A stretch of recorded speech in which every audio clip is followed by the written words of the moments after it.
Welcome back to your channel Tripitaka.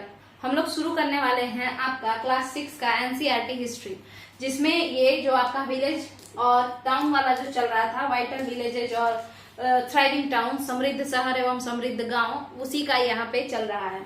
अच्छा, ये 2020-21 का एडिशन है। बहुत ही अलग अलग तरीके से, कोई 2015 का है, कोई 20-21 का है, कोई 23 का है। ठीक है, तो यहाँ पे आप लोग को समझना है, बात है कि टॉपिक अच्छे से समझना है। ठीक है, शुरू करते हैं। अगर आप लोग को ये वीडियो पसंद आएगा तो जाहिर सा बात है चैनल को सब्सक्राइब कर दीजिएगा, और ज्यादा अच्छे से देखने के लिए आप चैनल के प्लेलिस्ट को चेक कीजिएगा, वहां पे आपको ज्यादा अच्छे से समझ में आएगा। तो शुरू करते हैं। ठीक है, 1 मिनट रुक जाइए। चलिए, हम क्या कह रहे हैं कि क्राफ्ट्स एंड क्राफ्ट्स पर्सन से हम लोग शुरू करते हैं। क्राफ्ट्स एंड क्राफ्ट्स पर्सन क्या होता है? तो शिल्पकार क्या कहलाता है?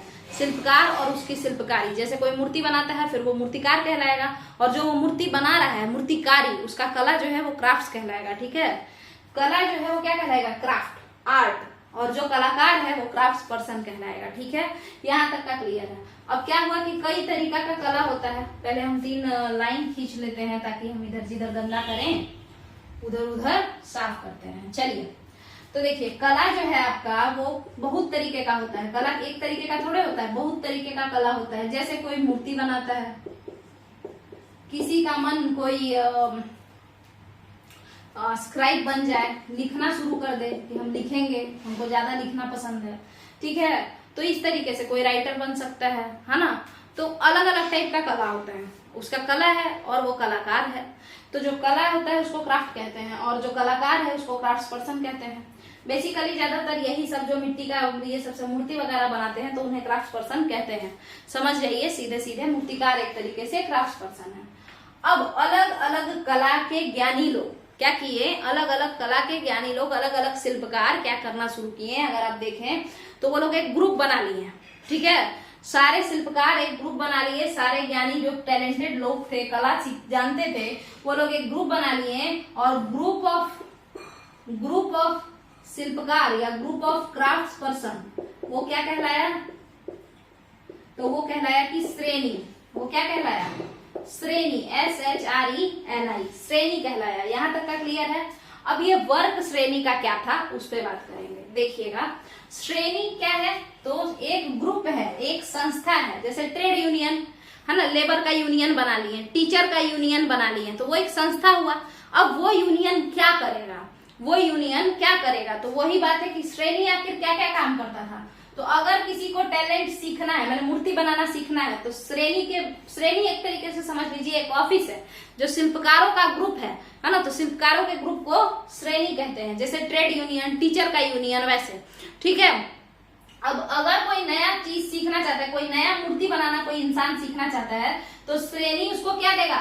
ट्रेनिंग देगा, प्रशिक्षण देगा, सिखाएगा श्रेणी। ठीक है, सीख लो भाई। इसके बाद श्रेणी अपना बैंक एक खोलेगा, जिसमें जितने भी शिल्पकार हैं, जिनको भी जरूरत है, आकर के बैंक से पैसा ले सकते हैं। श्रेणी क्या है? तो ग्रुप ऑफ क्राफ्ट्स पर्सन, शिल्पकारों का कम्युनिटी, एक ग्रुप जिसमें सारे लोग एक खोले हैं। ठीक है, तो ये है श्रेणी। चलिए, इसके बाद बताइएगा, इसके बाद और क्या करेगा श्रेणी? तो चैरिटी भी करेगा। क्यों चैरिटी करेगा और किसको चैरिटी करेगा? यानी दान देगा। किसको? Charity to shrines. श्राइन्स मतलब वही धर्म स्थल। हर एक धर्म का कुछ ना कुछ धर्म स्थल है, तो उसी को श्राइन्स कहते हैं, श्राइन। ठीक है, तो चैरिटी करेगा श्राइन को। क्यों श्राइन को चैरिटी करेगा? तो 2 कारण हो सकता है। देखिएगा, जितने भी क्राफ्ट पर्सन हैं, हो सकता है कि ये जो लोग ग्रुप बनाए हैं क्राफ्ट पर्सन का, ये लोग बड़ा ही रिलीजियस हो और ये अपने रिलीजन को कंट्रीब्यूट करना चाहते हो। और दूसरा कारण ये हो सकता है कि जितना भी ये मूर्ति और ये सजाना, डेकोरेशन है ना, ये सब ज्यादातर मंदिर में ही देखने को मिला, मंदिर में, मस्जिद में, ऐसे जगहों पे देखने को मिला। तो इसका मतलब क्या है? इसका मतलब ये है कि जैसे बुद्धिज्म का बात करें तो बुद्ध भगवान की मूर्ति बनाई गई, उसके बाद स्तूप बनाए गए, ये सब तो जितना भी सजाना है, बिल्डिंग का काम है, मूर्ति का काम है, सब कहाँ पे मिला काम? मंदिर में। तो मंदिर यानी कि धार्मिक प्लेस पे, तो वो धार्मिक प्लेस का जो हेड है वो कहेगा ना कि भाई इतना कमा रहे हो इसी मंदिर से, इसी धार्मिक प्लेस से, तो इस धार्मिक प्लेस को भी तो कुछ दो, कुछ रिटर्न में दो। तो इसीलिए जो श्रेणी था वो चैरिटी करता था, यानी दान में देता था। किसको? तो श्राइन को। अगला बात अगर हम लोग समझे कि और क्या क्या काम श्रेणी करता था, तो ये लोग मार्केटिंग करता था अपने सामान का। मार्केटिंग मतलब बेचवाता था, कहता था कि भाई मार्केट में इस तरीके से इतना रेट का रेट फिक्स करता था। ये श्रेणी ग्रुप ऑफ क्राफ्ट पर्सन जो होता था, वो संस्था जिसमें सारे क्राफ्ट पर्सन रहते थे, वो श्रेणी कहलाता था। और ये श्रेणी क्या करता था, मार्केटिंग करता था, रेट फिक्स करता था, माल कहाँ कहाँ पहुंचाना है, मान के चलिए 10 मूर्ति बन गया, कहाँ कहाँ पहुंचाना है, कहाँ कहाँ पे ग्राहक मिलेगा, वो श्रेणी ही डिसाइड करता था। यानी डिस्ट्रीब्यूशन करवाता था, बंटवाता था, पैसा के बदले यानी फ्री में बांट दिए, पैसा लेता था बट बंटवाता था, ठीक है। डिस्ट्रीब्यूशन ऑफ मटेरियल, उसके बाद रॉ मटेरियल, कच्चा माल कहाँ से लाए मूर्ति बनाने के लिए, कच्चा माल कहाँ से लाए बिल्डिंग में सजाने के लिए, तो उसका भी डिपार्टमेंट श्रेणी ही देखता था। ग्रुप ऑफ जो एसोसिएशन था, कुछ लोग मिलकर के सब लोग आपस में बांटे हुए थे, और श्रेणी का ही ये सब काम था कि कच्चा माल सभी लोगों को, सारे क्राफ्ट पर्सन को पहुंचाया जाए, और फिर जब माल बन जाए, है ना, तो वो माल जो है लोगों को बेचा जाए, वो भी काम श्रेणी करता था। तो अब आपको समझ में आ गया होगा कि श्रेणी क्या है। श्रेणी है ग्रुप ऑफ क्राफ्ट पर्सन। श्रेणी काम क्या करता है, तो काम यही सब करता है जो आपके सामने लिखा हुआ है। ट्रेनिंग देता है नए नए लोगों को, बैंक खोल दिए है अपने से सब पैसा मिला के, ताकि जब भी किसी को जरूरत हो तो लोन दे और इंटरेस्ट पे फिर पैसा वापस ले। चैरिटी देता था श्राइन को, क्योंकि डिपेंडेंट होता था, श्राइन से ही इनका काम चलता था। उसके अलावा लोग रिलीजियस भी हो सकते हैं, तो उस वजह से भी जो है संस्था से कहते थे कि भाई दान दे दो। मार्केटिंग करेगा, उसके बाद रेट फिक्स करेगा, दाम का कितना ही में बेचेंगे, लेना है तो लो, नहीं तो जाओ। डिस्ट्रीब्यूशन करवाएगा, आपको हम बता दें डिस्ट्रीब्यूशन करवाएगा, है ना। तो यहाँ तक का आपका क्लियर हो गया होगा। अब हम लोग आगे बढ़ते हैं और देखने का कोशिश करते हैं कि आखिर क्राफ्ट क्या क्या थे। तो क्राफ्ट तो कई थे, स्कल्पटर दुनिया जहान बहुत तरीके के क्राफ्ट थे, बट यहाँ देखिए एक तो क्लोथ उस समय बड़ा ज्यादा फेमस था। आप नीचे देखेंगे कि कोई भी पोर्ट हो, वहां पे क्लोथ का आदान प्रदान यानी कपड़ों का आदान प्रदान बहुत ज्यादा हो रहा था। और एक है नॉर्दर्न ब्लैक वेयर पॉटरी। ये क्या है, इसको समझते हैं। Northern black polish ware pottery क्या है, तो इसका नाम से ही पता चल रहा होगा कि ये ब्लैक कलर का होगा और ये नॉर्थ इंडिया में मिलता होगा। क्या आपको इसके नाम से नहीं पता चल रहा है कि ये ब्लैक कलर का है और ये नॉर्थ इंडिया में मिलता है? जरा सा समझते हैं। अगर आप लोग को थोड़ा सा ये चैनल अच्छा लगे, प्लेलिस्ट देखने के बाद, अच्छे से समझने के बाद, तो चैनल को सब्सक्राइब कीजिए, जल्दी से जल्दी चैनल को ग्रोथ दिलवाइए, ताकि हम और मोटिवेटेड फील करें। और वैसे तो हम कंप्लीट करवा ही रहे हैं, आप लोग सपोर्ट कीजिएगा ही, हमको अच्छे से पता है। चलते हैं, शुरू करते हैं। अगर हम मेहनत करते हैं तो हाँ, अगर कोई दिक्कत हो तो पक्का बताइए कमेंट में कि ऐसे और सुधारा जा सकता है कंटेंट। देखिएगा यहाँ पे, तो हम क्या कह रहे हैं कि क्राफ्ट क्या कहते हैं, तो एक तो कपड़ा बड़ा फेमस हो रहा था। 2500 साल पहले की बात हम कर रहे हैं, 4700 साल पहले सिंधु सभ्यता, 2500 साल पहले के लमसम में महाजनपद पीरियड, उसी समय का बात चल रहा है। जनपद यानी राजा आ गया है मार्केट में। चलते हैं, देखते हैं। बात ऐसा है कि एनबीपीडब्ल्यू जो कि एक क्राफ्ट बताया जा रहा है, क्राफ्ट क्या होता है बता दी है, किसी तरीके का कला। तो इसका मतलब है एन से नॉर्दर्न, उत्तरी, ब्लैक से, बी से ब्लैक, उत्तरी काले, पॉलिश्ड चित्रित मृदभांड वेयर, ठीक है। देखिए इसका मतलब क्या है, नॉर्दर्न ब्लैक पॉलिश्ड वेयर, उत्तरी काले चित्रित मृदभांड, हिंदी में यही कहते हैं, ठीक है। देखिए ये कैसा होता था, तो इसको जो है इस टाइप का जो मैंने आपको पटरी मिला है, या जो पटरी नहीं कह सकते, मृदभांड में घड़ा भी आएगा, मृदभांड में बर्तन भी आएगा, ठीक है। वेयर मतलब पता है, वेयर मतलब ये नहीं होता है कि सिर्फ एक पटरी, नहीं, उसका मतलब होता है कि घड़ा भी हो सकता है, ग्लास भी हो सकता है, कटोरी भी हो सकता है, थाली भी हो सकता है, कुछ भी, वो सब वेयर है, यूटेंसिल्स, ठीक है। तो ये जो है इस टाइप का, जो कि काला कलर का होता था, जो वो नॉर्थ में ही मिलता था, उत्तर भारत में ही मिलता था, इसीलिए इसका नाम पड़ा नॉर्दर्न ब्लैक। उसके अलावा इसको जो है बड़ा ही अच्छे से इसको पॉलिश किया जाता था, ठीक है, बड़े अच्छे से पॉलिश किया जाता था, जिस कारण से ये मेटेलिक तौर पे साइन करता था। किस तरीके का, धात्विक चमक रखता था अपने अंदर, मतलब इसको पॉलिश कर दिया जाता था। होता था ये क्या, ये मिट्टी का होता था, मिट्टी को पका दिया जाता था, ऐसे ही करके बनाया जाता था। बट ये बर्तन अपने में धात्विक चमक रखता था। धात्विक चमक मतलब मेटालिक लस्टर रखता था। कैसा लस्टर रखता था, मेटालिक लस्टर। क्यों, क्योंकि इसको पॉलिश किया जाता था इस वजह से। अदरवाइज एक था किस चीज का, मिट्टी का बना था, किसी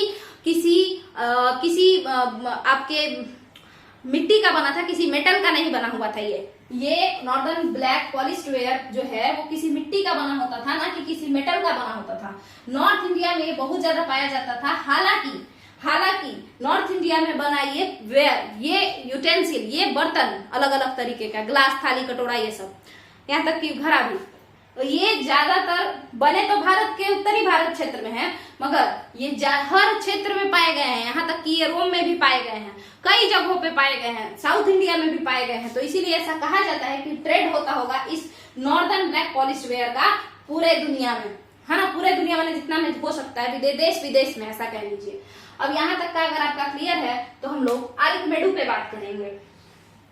क्राफ्ट में मेनली यही था जो हमको समझाना था। नॉर्दर्न ब्लैक पॉलिश वेयर नाम क्यों पड़ा तो बता चुके हैं, उत्तरी भारत में था, काले कलर का था, इसको पकाया जाता था, सुंदर बनाया जाता था पॉलिश करके, इस वजह से इसमें धात्विक चमक आ जाती थी। धात्विक चमक मतलब मेटालिक लस्टर आ जाता था, जिस वजह से इसको नॉर्दर्न ब्लैक पॉलिश्ड वेयर कहा जाता है। वेयर, WARE, वेयर का मतलब होता है बर्तन। इसका ये मतलब बिल्कुल नहीं होता है कि कोई घड़ा है, नहीं, बर्तन कई तरीके का होता है। घड़ा भी एक बर्तन है मिट्टी का ग्लास भी एक बर्तन है मिट्टी का, कटोरा भी एक बर्तन है मिट्टी का, थाली भी एक बर्तन है। ठीक है, आपको समझ में आ गया होगा। अब हम लोग आगे चलते हैं। तो क्या सीटेट एस्पिरेंट आप लोग देख रहे हैं, इसको कंप्लीट कर रहे हैं क्या? नीचे कमेंट में बताइए अगर कोई CTET से जुड़ा हुआ है तो। और कितने ऐसे हैं जो सही में अभी क्लास 6 में है, वो भी बताइए। तो शुरू करें, उसके पहले इधर वाला रब कर देते हैं, देखिएगा।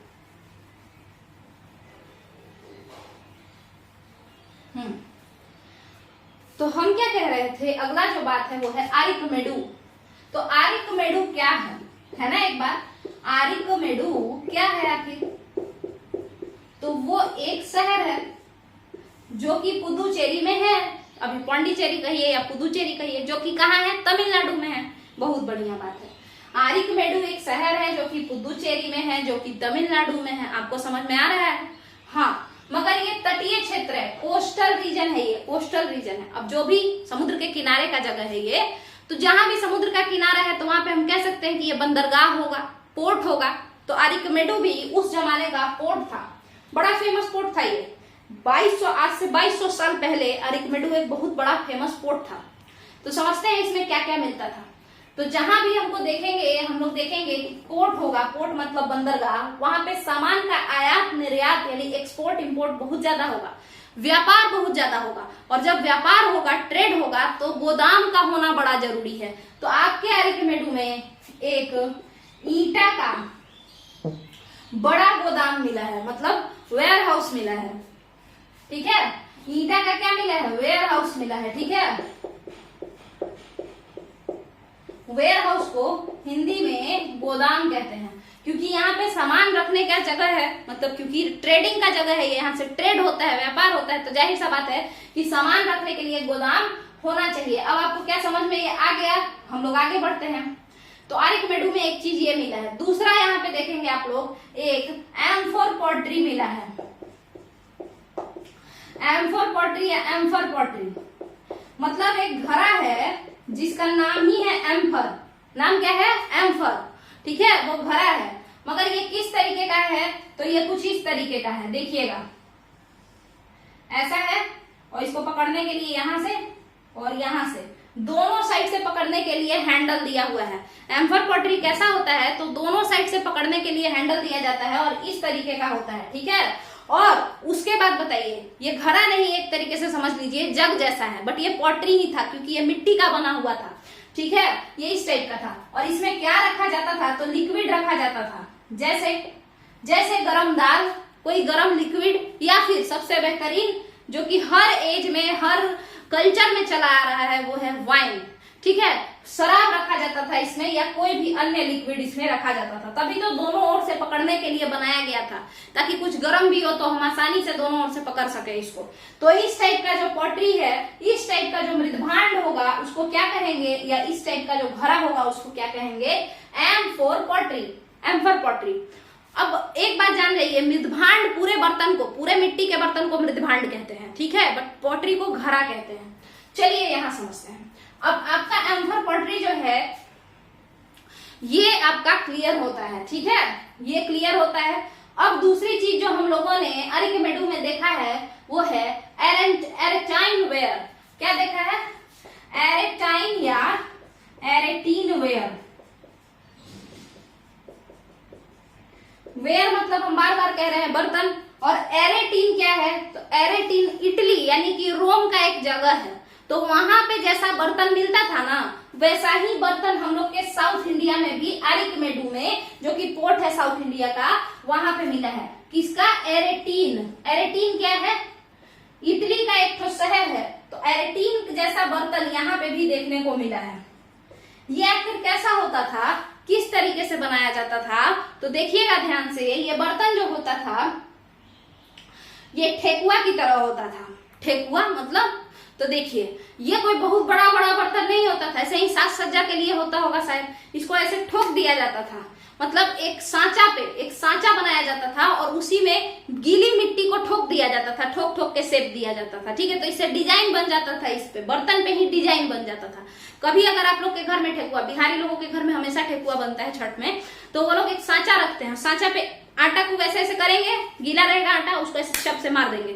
जैसे ही मारेंगे ना, तो वो जो सांचा जैसा है ना, स्टैम्प जिसको आप कह सकते हैं, उसका शेप बन जाता था आटा पे, बन जाता है आटा पे, और फिर ठेकुआ एक अलग शेप में, डिजाइनदार शेप में बन जाता है। सेम मिट्टी भिगा करके हम लोग क्या करते हैं, उसी सांचा पे या स्टैम्प पे ऐसे टप से मार देते हैं और ऐसे ऐसे उसको दबाएंगे, तो जाहिर सा बात है उसका ऊपर में क्या हो जाएगा, डिजाइन बन जाएगा। तो ये एरेटीन शहर में इसी तरीके से बर्तन बनाया जाता था, और इस एरेटीन शहर का बर्तन आपके साउथ इंडिया में अरिकमेडू में मिला है। इससे आपको नहीं लगता है कि रोम के साथ व्यापार हमेशा होता रहा होगा?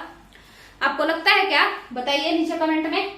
तो ये एक आपका हो गया। इसके बाद आप खुद बताइए, इसके बाद क्या था आपके अरिकमेडू में?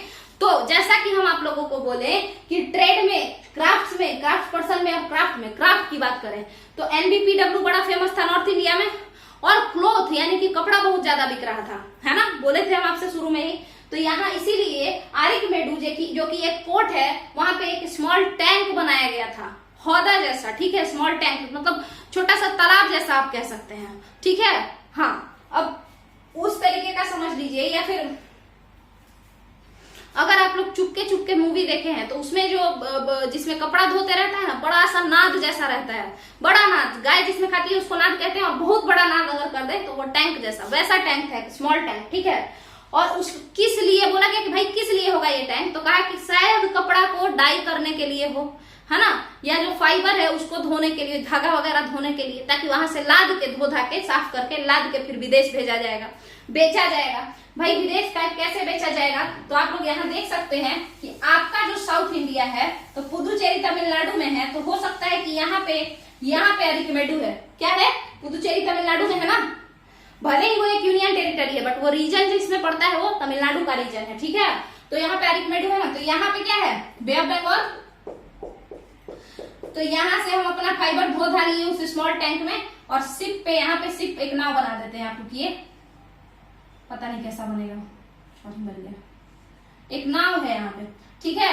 अब इसमें इंसान जो है लाद देगा सारा का सारा, जो डाई किया क्लोथ जो स्मॉल टैंक में, या फिर जो फाइबर धोया अच्छे से, वो सब साफ सुथरा करके लाद देगा, और यहाँ से गाड़ी चलेगी ना और पहुंच जाएगी साउथ चाइना, यहाँ से नीचे जाएगी तो साउथ ईस्ट एशिया यानी इंडोनेशिया, ये सब है ना, व्यापार हर जगह हुआ है। आपको अगर याद कीजिए तो साउथ इंडियन टाइम पे राजेंद्र जो थे, या चोल डायनेस्टी के जो रूलर थे, है ना, चोल डायनेस्टी के रूलर कैसे श्रीलंका में घुस के पीटे थे लोगों को। इसका मतलब है श्रीलंका लोग जाते होंगे, इंडोनेशिया में भी पीटे, इंडोनेशिया भी जाकर के हर पे थे राजेंद्र चोल। तो इसका मतलब है कि इंडोनेशिया वाला सब भी पिटाता होगा रहे।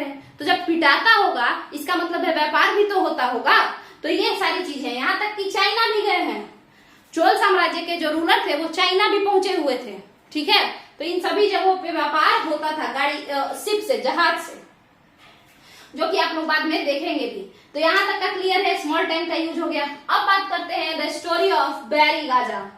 The story of Barygaza, देखिएगा ये बैरी गाजा क्या है, ये सब आप लोग के टॉपिक में ही है। आराम से एक एक टॉपिक खत्म करते जाइएगा, अगर आप लोग को बड़ा लगे तो आराम से खत्म करते जाइए। वैसे तो ये एक ही चैप्टर का है ना, तो हम लोग आगे समझते हैं story of berry Gaza.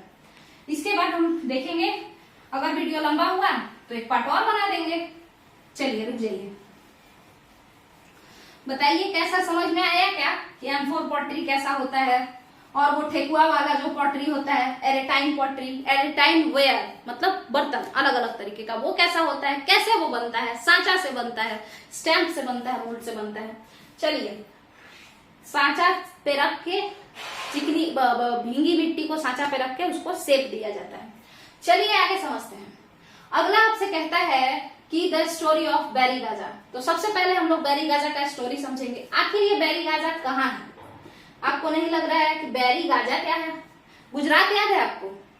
Gujarat का भरूच याद है? भरूच या भरूच है ना, जो कि खंभात की खाड़ी में पड़ता है, सूरत के पास पड़ेगा, सूरत से ऊपर ही पड़ेगा। वही भरूच को पुराने जमाने में भरूच या इसी भरूच या भरूच को जो भी आप बोलते हो, पुराने जमाने में बैरी गाजा कहते थे। बैरी गाजा, बैरी गाजा ये आपका अरब सागर के पास है ना, खंभात की खाड़ी अरब सागर में है, गुजरात में, तो अरब सागर के पास है। और ये बैरी गाजा भी क्या था? तो एक बंदरगाह था और यहां से होता था ट्रेड, व्यापार होता था। अब यही व्यापार क्या क्या यहाँ से होता था, तो इसको समझना है हम लोगों को। तो देखिएगा नीचे लिखा हुआ है, बट चूंकि नीचे पूरा नहीं दिखाई देगा, हम लोग यहाँ पे बात करेंगे। तो सबसे पहले एक्सपोर्ट क्या क्या होता था, मतलब भारत क्या क्या बेचता था बैरी गाजा से। भारत या भारतीय राजा बैरी गाजा से क्या क्या बेचते थे, तो ध्यान से सुनिएगा। हिमालय से जो जड़ी बूटी वाला जो औषधि होता है, प्लांट, जड़ी बूटी वाला मतलब मेडिसिनल हर्ब्स है ना, औषधीय पौधा, वो बेचता था भारत दूसरे देशों को। और क्या बेचता था भारत बताइएगा? तो आइवरी एक ऐसे ही प्रीशियस स्टोन है, एक बेस कीमती मतलब पत्थर है। आइवरी, एजेट, कार्नेलियन का तो आप लोग वो भी देखे होंगे, चैप्टर 6 के ही फर्स्ट या सेकंड चैप्टर में आपको थर्ड में सिंधु सभ्यता में आपको दिखाएगा कि वो एक कार्नेलियन लाल कलर का ये होता है, गोल गोल शेप का होगा, राउंड शेप का, सिलेंड्रिकल शेप का, और गोल मतलब होगा और रेड कलर का होगा। समझ में आया? शेप गोल हो सकता है, राउंड हो सकता है, सिलेंड्रिकल हो सकता है, बट वो जो कलर है कार्नेलियन का वो लाल होता है और वो ज्यादातर ज्वेलरी बनाने में यूज होता है। तो वही कार्नेलियन हम लोग बाहर बेचते थे कि ले जाओ भाई, ठीक है, बेचो बाहर। इसके अलावा जैसा कि हम बार बार कह रहे हैं कि कपड़ा उस समय बड़ा ज्यादा प्रचलित था, तो कॉटन हम लोग बाहर बेचते थे। सिल्क यानी रेशम हम लोग बाहर बेचते थे। सिल्क साड़ी होता है ना, तो रेशम हम लोग बाहर बेचते थे। कहां से? बैरी गाजा यानी भरौत से। अब ये इतना सारा सामान हम लोग बेच दिए, आखिर वहां से आयात क्या होता था? सॉरी, निर्यात। एक्सपोर्ट का मतलब होता है, एक सेकंड रुक जाइए, एक्सपोर्ट का मतलब होता है निर्यात, निर्यात का मतलब होता है भारत क्या बेच रहा है, भारत दूसरे देशों को क्या बेच रहा है। और इंपोर्ट का मतलब होता है आयात, आयात का मतलब होता है भारत दूसरे देशों से क्या खरीद रहा है। तो भरूच जो कि आपका बैरी गाजा है, जो कि एक्सपोर्ट है, आखिर वहां से भारत दूसरे देशों से क्या खरीद रहा था कि ले आओ मेरे पास नहीं है। तो वो जो कुछ चीज है उसको समझते हैं। सबसे पहले भारत इंपोर्ट कर रहा था, एक्सपोर्ट अब नहीं, इंपोर्ट। इंपोर्ट मतलब मंगा रहा था कि ले आइए, मेरे पास नहीं है, ले आइए थोड़ा। तो वाइन, शराब मंगवाया, विदेशी शराब, हमेशा से भारतीय लोगों के पसंद का चीज है ये। तांबा मंगवाता था, तांबा कॉपर सब लोग जानते हैं। टीन मंगवाता था, टीन कौन नहीं देखा है, टीन का तो बहुत सारा सामान होता है, तेल वगैरह ये सब भी टीन में आता है, शादी वगैरह में। शीशा मंगवाता था। और बताइए और क्या? तो मूंगा चट्टान देखे हैं, कोरल रीफ्स। कोरल एक जनजाति, एक ऑर्गेनिज्म है, और वही मर जाता है ना तो बड़ा चकमकाता हुआ सा एक पत्थर तैयार हो जाता है, वही कोरल कहलाता है, मूंगा। इसके अलावा सिक्का मंगवाता था।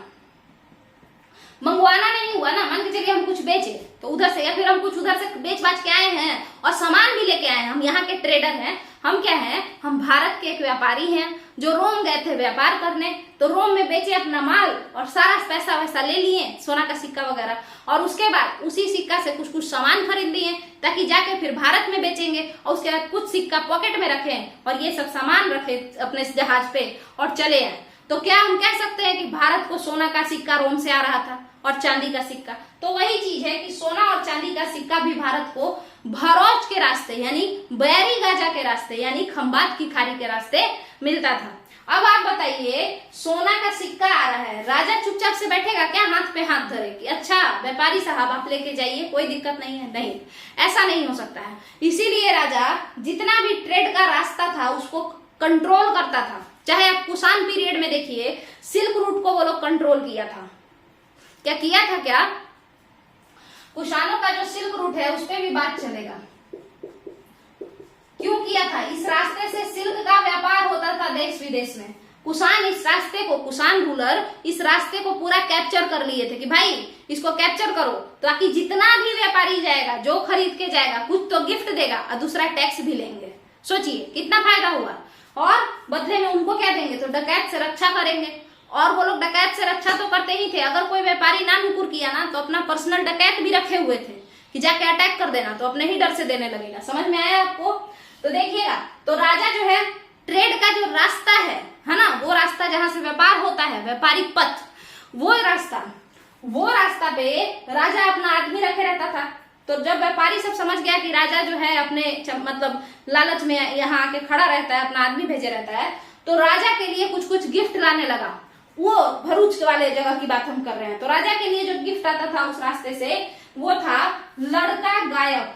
बड़ा बढ़िया बढ़िया गायक लाता था ये व्यापारी सब राजा को गिफ्ट करने के लिए। उसके अलावा सुंदर लड़की, ब्यूटीफुल वुमेन, बहुत सुंदर सुंदर देश विदेश की लड़की राजा के लिए गिफ्ट आता था। इसके अलावा बताइएगा तो दारू, यानी बहुत ही बढ़िया वाइन फ्री में गिफ्ट में मिलता था राजा को, और गोल्ड कॉइन्स और सिल्वर का बर्तन, चांदी का बर्तन दिया जाता था। और बताइए कपड़ा, सिल्क कपड़ा, रेशमी कपड़ा, बढ़िया बढ़िया कपड़ा, बढ़िया बढ़िया ज्वेलरी, बढ़िया बढ़िया शीशा का बर्तन, ये सब जो चीजें थी ये दिया जाता था किसको? राजा को, गिफ्ट के तौर पर। इसके अलावा टैक्स तो देना ही पड़ता था, कुछ रुपया देना पड़ता था। तो यहां तक का आप लोगों का क्लियर है कि राजा को क्या क्या मिलता था। चलिए अब आप बताइएगा, यहाँ ये स्टोरी ऑफ बैरी गाजा में हम आपको बता दिए कि खरीदता क्या था भारत, यानी इंपोर्ट क्या करता था, मंगाता क्या था, और बेचता क्या था भारत, यानी एक्सपोर्ट क्या करता था, निर्यात क्या करता था, सब बता दिए। और वो लालची किंग के लिए व्यापारी क्या लाते थे वो भी बता दिए। तो आपका बैरी गाजा जो है, अच्छा बैरी गाजा के लिए एक ग्रीक ट्रेवलर लिखते हैं, एक ग्रीक व्यापारी हो सकते हैं वो, तो वो लिखते हैं कि ये भरौच जो है बहुत ही फालतू जगह है। भाई क्या बात है ऐसा? बहुत ही संकरा है। संकरा मतलब संकीर्ण, यानी नैरो है, बहुत ज्यादा नैरो है। इसका जो रास्ता है चढ़ने का, शिप लगाने का, मतलब जहाज लगाने का जो पोर्ट पे रास्ता है ना, वो बहुत ही संकीर्ण है, बहुत नैरो है। किसी और को बुला के और तब इधर जाके अनलोड करवाना पड़ता है, मतलब सामान उतरवाना पड़ता है, सामान लदवाना पड़ता है, क्योंकि शिप तो हम लोग से अंदर जाता ही नहीं है। क्यों नहीं जाता है? क्योंकि भरूच तो जो बैरी गाजा जगह है, उसका पोर्ट, उसका जो रास्ता है ना, बहुत ही संकरा है, नैरो है। आप लोग समझ गए होंगे। तो ये इसका बुराई भी कर देता है।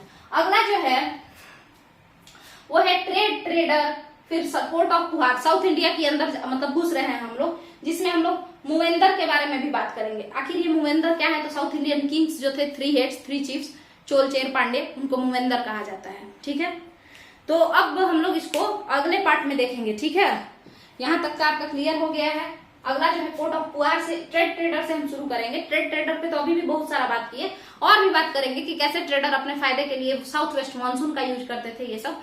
तो चलिए, अगर आपको ये वीडियो पसंद आया है तो बताइए नीचे कमेंट में। और क्या कीजिएगा, लाइक कीजिए वीडियो को, शेयर कीजिए वीडियो को, अपने अपने व्हाट्सएप वगैरह पे लगाइए, और बताइए, चैनल को सब्सक्राइब कीजिए। चलिए, थैंक यू।